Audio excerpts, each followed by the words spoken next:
네, 여러분 안녕하세요. 박영주 변호사입니다. 여러분, 오늘은 제가 판사님들은 T의 성향이 많을까? F의 성향이 많을까를 가지고 여러분들하고 같이 이야기를 해보려고 하는데요.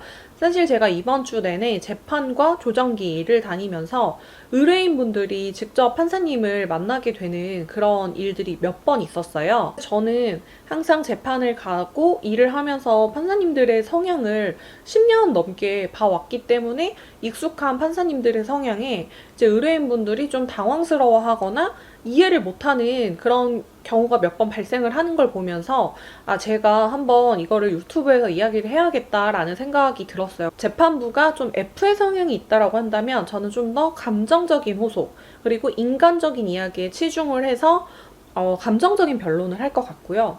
T의 성향을 가진 재판부라고 한다면 논리적인 이야기 그리고 증거가 있는 팩트에 근거한 이야기들만 하면서 좀 설득을 하려고 할 것 같아요. 그러니까 설득의 방향이 좀 달라질 것 같거든요. T의 성향을 가진 사람에게 감정적인 호소를 한다고 해서 사실 먹힐 수는 없고 F의 성향을 가진 사람에게 팩트만 이야기한다고 해서 이 사람이 또 설득이 될 것은 아니기 때문에 저는 이런 부분에 있어서 내가 설득을 해야 하는 재판부의 입장이 어떤 성향인지를 아는 거는 굉장히 중요하다라고 생각을 하는데요.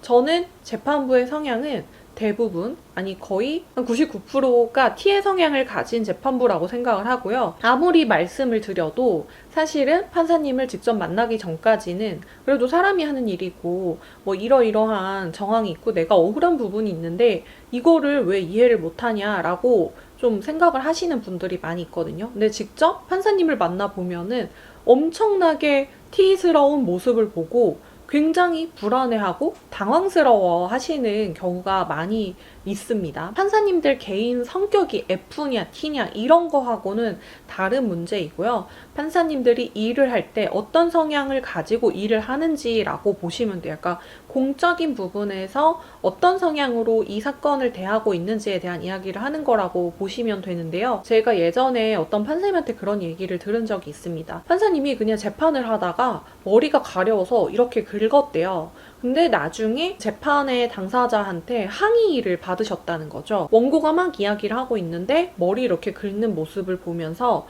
저 판사는 지금 내 말이 거짓말이라고 생각을 하는구나, 믿지 않는구나 라고 생각을 했다라는 거예요. 그래서 판사님이 그때부터는 어떤 바디랭귀지도 하지 않게 됐다라는 그런 이야기를 해주신 적이 있고, 제가 사건을 진행할 때 그냥 판사님이 이렇게 있다가 그냥 이렇게 했는데 이거 우리한테 불리한 거 아니냐고 이렇게 되게 굉장히 걱정을 하시던 분도 계셨거든요. 그만큼 판사님들이 앉아있는 자리가 그 법대에 이렇게 앉아 계시잖아요. 가운데 앉아있고 여기에 원고 피고가 있거나 검사 피고는 이렇게 있는 자리니까 정중앙에 앉아있단 말이죠.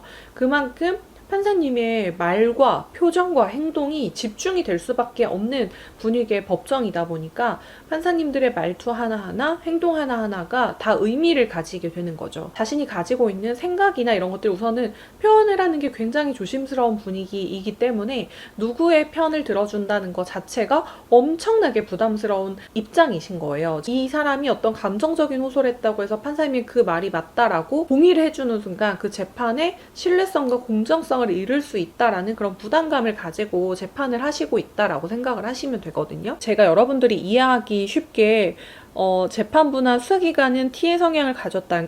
그러니까 증거나 논리에 부합하지 않으면 그런 말을 잘 믿어주거나 납득을 하지 않는다라는 지금 그 전제를 가지고 여러분들에게 말씀을 드리고 있는 건데요. 이혼 소송을 할 때 혹은 이제 뭐 양육권을 가지고 다투는 그런 경우에 재판부는 아무리 뭐 눈물로 호소를 한다 하더라도 그러세요? 말투도 이래요. 네, 알겠습니다. 이래요. 한 명은 정말 감정에 복받쳐서 울고 있는데, 근데 그런 것들이 좀 재판의 공정성을 위한 그런 측면도 있고, 증거가 없는 눈물에 호소한 그런 것들에 대해서는 받아들여지지 않는 그런 말들에 휘둘리거나 결과 영향을 미치는 그런 일은 잘 없는 것 같아요. 변호사하고 판사 일이라는 게 많은 사람들의 되게 특이한 경험을 대신 간접해서 경험한다라는 그런 공통점이 있잖아요. 저희가 또 일을 하면서 좀 감정적으로 무뎌질 수밖에 없는 이유 중에 하나가 저희도 의뢰인을 믿고 진행을 했다가 사실 객관적인 사실이 내가 믿었던 거하고 다를 때 뭐 이런 경험들을 하다 보면은 감정적인 호소보다는 사건을 좀 객관적으로 바라보는 눈이 더 중요한 거구나, 이런 것이 결국에 의뢰인을 위한 거구나라는 거를 저희도 알게 되기 때문에 굉장히 T 성향에 가까워지는 것 같고, 감정적인 호소에 흔들리지 않는 모습을 보이고 나의 이런 억울한 사정을 알아주지 않고 나의 눈물을 호소하는 것에 감정적으로 전혀 대응을 해주거나 받아주지 않는 그런 모습을 보면 당사자분들이 좀 당황해하고, 재판을 진행할 때 내가 억울한 부분이 있다라고 해서 재판부에서 당연히 알아줄 거라고 생각을 하는 거는 실제로는 그렇지 않다. F는 감정적인 호소를 하면은 설득이 되는 사람의 유형이지만 T 성향의 사람은 증거나 논리가 없이는 절대 설득이 되지 않잖아요. 재판부나 수사기관도 마찬가지라고 생각을 하시고 이런 것에 맞춰서 대응을 해야 되기 때문에 사실은 우리가 재판과 수사 단계에서 억울함을 호소하는 게 더욱더 어려운 이유가 여기에 있다라고 좀 생각을 하시면 되지 않을까 싶어요. 제가 이번 주 내내 재판을 하면서 그리고 의뢰인분들과 판사님들이 대면하는 모습을 보면서 느꼈던 점을 여러분들에게 말씀을 드리고 싶어서 이렇게 급하게 영상을 찍어봤는데, 더 궁금하신 점은 있으시면 댓글로 알려주시면 더 자세하게 답변 드리도록 하겠습니다. 그럼 오늘 여기까지 하도록 할게요.